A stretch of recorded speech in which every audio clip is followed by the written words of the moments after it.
Chen Zui arrived home and was surprised to find that Chumo wasn't there. She noticed a meal prepared on the table for her. She thought about how Chumo had been making meals for her every day since that particular day, which was quite different from usual. She then remembered the hunting competition scheduled in a month and decided to do some training before having her meal. Her determination was to advance to the level of a martial artist, secure the first place in the competition, and hunt for the gallbladder of the two-headed python. While looking around, she suddenly noticed marks on the leg of the table that seemed like electrical burns. She wondered when these burn marks appeared since she hadn't noticed them before. On the other side, Chumo was training in an abandoned area near the base. He checked his status board, which showed his combat value calculations at 99 Ojin basic strength. He reflected on how it had been almost a month since he returned from the hunting trials. By the 15th day, his basic strength had increased to 99 Ojin. He was only one step away from becoming a martial artist. However, there had been no further improvement in the past 10 days. He attributed this to possibly reaching the peak of martial arts apprenticeship and needing to break through the bottleneck to become a martial arts master. Chumo took a book out of his pocket, thinking that he should practice the techniques described in it. After all, it was one of the rewards he received from the hunting trial. He followed the instructions in the book, directing most of his energy towards his feet while dispersing the rest around his body's exterior. As he practiced, he found it difficult to maintain his balance and ended up twisting his foot. He realized that it wasn't just about controlling energy. He needed to pay attention to his breathing, the movement of his entire body, and even his rapid heartbeat. While this might be a challenging start for an ordinary martial artist, his thunder attribute seemed tailor-made for this technique. With the help of his thunder attribute, his body began moving at an astonishing speed. Impressed with his newfound strength, he believed that combining short-range teleportation with ghost steps would prove effective in actual combat. Determined, he decided to give it another try. However, as time passed, fatigue set in. He thought that the day was coming to an end, and it was time for him to head home and get some rest. Just then, he sensed a presence nearby. A man appeared before him, and Chumo inquired about the man's identity. The man introduced himself as Kinayan and explained that he was there on his master's orders to invite Chumo to a banquet. Chumo, however, was not interested and wanted to be left alone. He declared his lack of knowledge about Kinayan's master and his disinterest in knowing him. But Kinayan revealed that his master was Zhu Cheng, a late-stage martial artist who held significant power in the lying base. Chumo's anger grew, and he firmly stated that he didn't know Zhu Cheng and had no intention of meeting him. He demanded that if Zhu Cheng wanted to see him, he should come in person. Kinayan, though, insisted that Chumo should meet his master and mentioned Zhu Cheng's potential to become a master martial artist in the future. He also added that Zhu Cheng was among the most powerful individuals in the entire lying base. Kinayan questioned whether Chumo wouldn't want to meet such a prominent figure. As Chumo realized that Zhu Cheng was Zhu Kai's father and connected the dots that they were after him, he made a conditional agreement. He told Kinayan that he would meet Zhu Cheng only if Zhu Cheng came in person. However, Chumo wanted to know more about Kinayan before that. He asked Kinayan to reveal his identity. Kinayan's anger flared at this question, and he launched an attack against Chumo. Calling Chumo ignorant, he insisted that Chumo had no choice in the matter. He threatened to capture Chumo himself if he didn't comply with the invitation. Chumo's wind attribute allowed him to dodge Kinayan's attack skillfully. This unexpected maneuver surprised Kinayan. Drawing his sword, Chumo revealed a weapon identical to the one Zhu Kai had possessed. Kinayan's shock was evident as he recognized the sword. The tension escalated, and Kinayan accused Chumo of being responsible for Zhu Kai's death. In response, Chumo utilized his powers and attacked Kinayan from behind. Kinayan was taken aback by Chumo's ability to use the breaking blade, which was originally Zhu Kai's signature move. Kinayan's anger intensified, and he tapped into his own powers, attacking Chumo with his vulture claws ability. Accusing Chumo of harming the young master, Kinayan demanded to know what Chumo had done. Chumo's retort was simple. He intended to send Kinayan down to the young master so he could ask him directly. Kinayan was puzzled by the strength of Chumo's breaking blade, especially since they both possessed the wind attribute. He questioned why Chumo's move was stronger. He declared his intent to take Chumo in for interrogation, attacking with his full strength. However, to his surprise, Chumo's defense held firm. Chumo reflected that Kinayan's strength was that of an early-stage martial artist. Comparing it to his own improved abilities, he realized he was no longer threatened by such opponents. Kinayan attacked once more, this time with even greater force. Confident, he believed he had found a flaw in Chumo's defense, but Chumo had other plans. When Kinayan got too close, Chumo seized the opportunity. With a smile, he remarked that he had been waiting for this chance. He grabbed Kinayan's face with his palm and activated his special ability, Thundering Sky. The impact sent Kinayan crashing to the ground, causing a spectacular display of purple lightning to illuminate the area. Surveying the aftermath of his attack,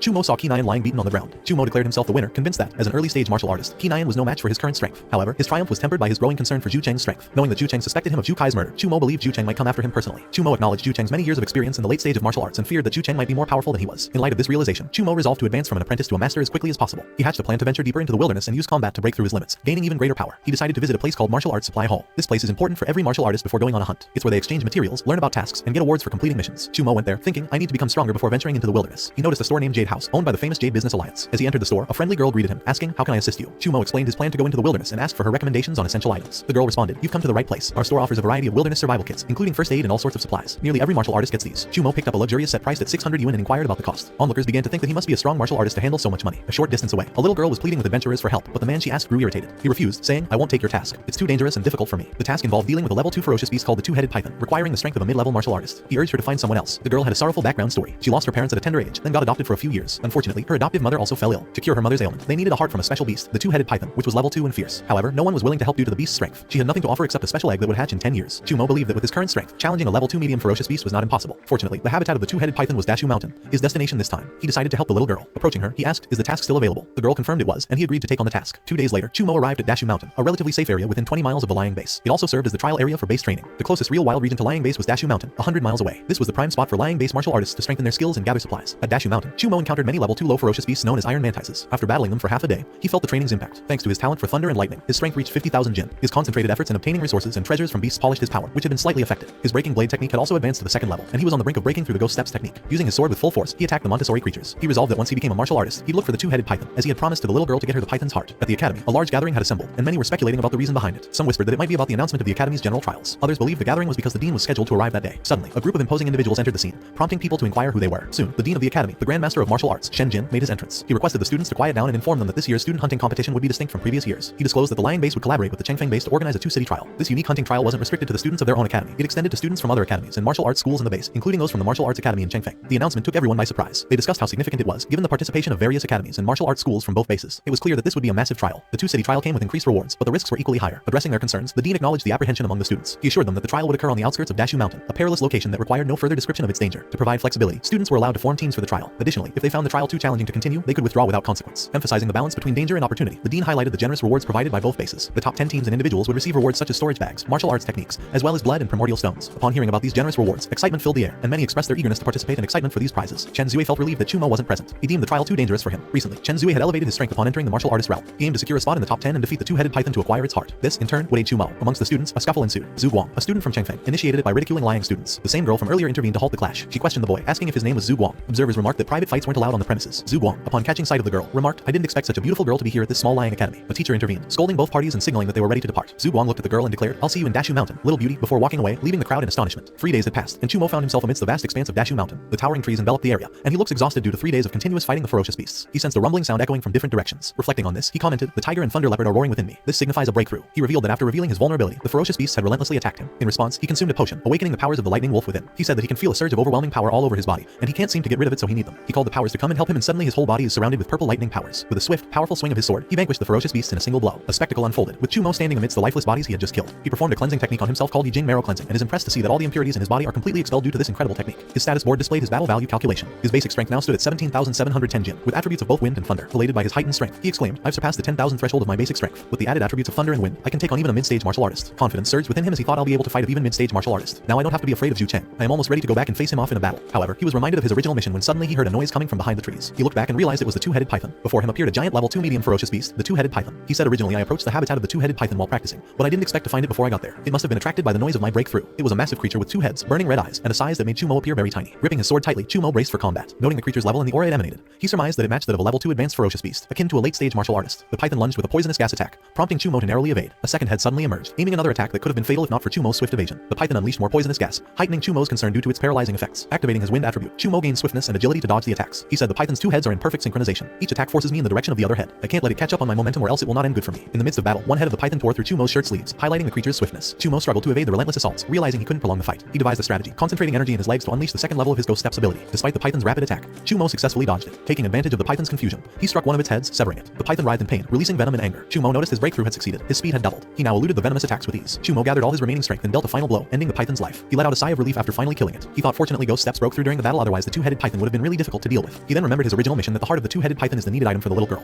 and the python's gall is good for the body, so he decides to keep it all. He said, "I could even collect 20 vials of beast blood, which is great. I will take its skin with me too as it can be used for some protective gear." He collected all those items in his bag, which made him really happy. He thought that fighting so hard wasn't in vain. I got so many valuable items which made it worth the fight. With his task accomplished, he thought, "I should go back now since I got all the items I needed." As he thought of visiting the supply hall for suitable techniques, a cry for help pierced the air. A wounded girl was fleeing from ferocious beasts. Chumo decided to help the girl. He killed all the beasts in a swift attack with his sword, then he turned to the girl to ask her about the situation. The girl started crying and asked, "Are you Chen Zui's fiancé?" Chumo remembered that she is from elite class and her name is Daijin. He asked her, "What are you doing here?" She told him that they met Wind Wolf King and Zula. Disturbingly, she revealed that Chen Zui was also with her and now she is in danger. Hearing Chen Zui's name left Chumo shocked, and he inquired further about the situation. He asked the girl where is Chen Xinwei and what happened to her. If you want part 3, hit the like button and subscribe so you don't miss